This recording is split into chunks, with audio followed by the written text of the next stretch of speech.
Imagine waking up tomorrow morning, and suddenly you have no job. There's no electricity at all, no internet. The days of the week have no difference from one another. No alarm is going to wake you up, and you've returned to the time when your ancestors lived. It's just you, sunlight, the sound of birds, and a full day with the tribe. What do you think happens after 2 hours? Do you go crazy? Or for the first time, do you feel truly free? And this is where the story gets strange, because almost all of us share one common image of ancient humans: a disheveled person with animal skin over their shoulder, running from morning to night, either fleeing from a saber-toothed tiger or fighting a mammoth, or dying of hunger, as if their life was a non-stop action movie. But in this video, you'll see an answer that shocks even the science of archaeology. Before you think this is just a claim, let me ask you a question. If early humans were really running around from morning to night just to survive, then who created these astonishing cave paintings? The flutes that are 40,000 years old, the necklaces made with thousands of beads. All of these required time. They required patience, and more importantly, they required a mind that wasn't only thinking about surviving today. This is where our first mental image collapses. For example, in several places in Europe and the Middle East, skeletons of humans have been found who survived for years after a broken pelvis, or the loss of a hand, or severe illnesses. Now think about this. If your group was on the brink of destruction every day just to survive, could you afford to provide food for a disabled person for years? No.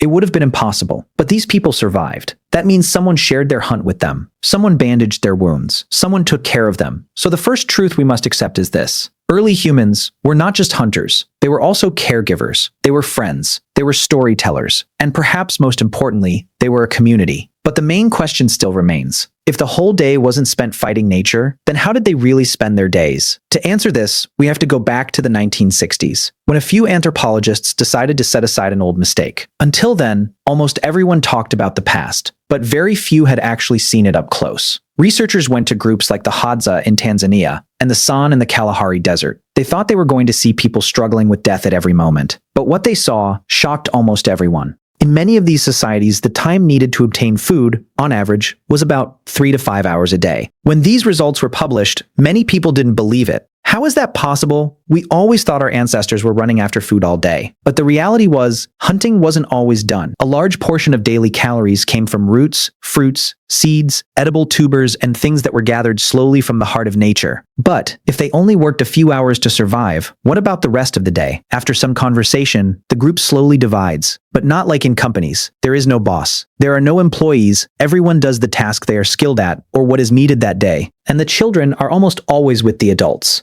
Here is a very important point. Contrary to what movies show, the children of early humans spent most of their lives learning, not in a classroom, but through watching, imitating, and playing. School was the experience of others. But now, let's return to the most important question. The sun is now almost in the middle of the sky. If you were next to a highway right now, you might hear car horns. If you were in an office, someone might ask you, "Did you send the file?" If you were a student, you might be thinking about a project deadline. But 50,000 years ago, in the middle of the day, the world suddenly became quiet.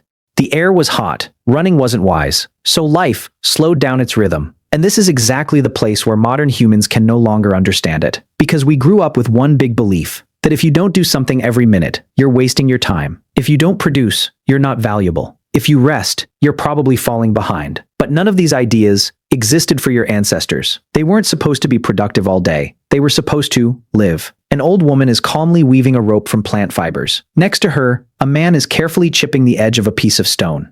Every strike must be precise. If the angle is off by just a few degrees, hours of work are wasted.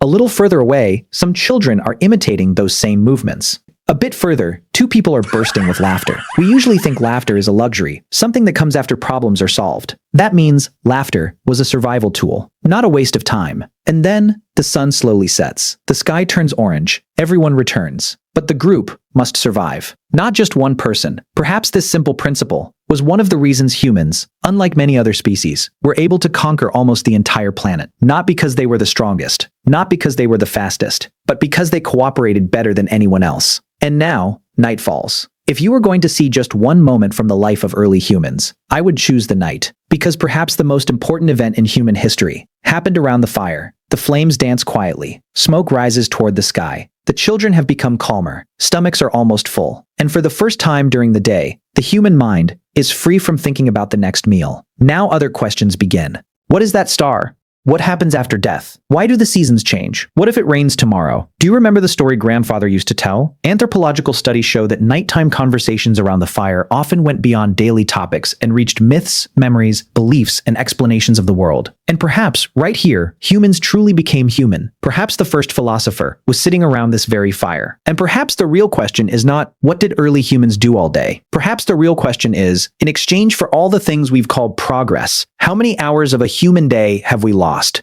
But now we reach the end of the story, where the human body must experience its primary need, sleep, but not like us with 8 hours straight in a row. If you want to know how ancient humans used to sleep, be sure to watch this video.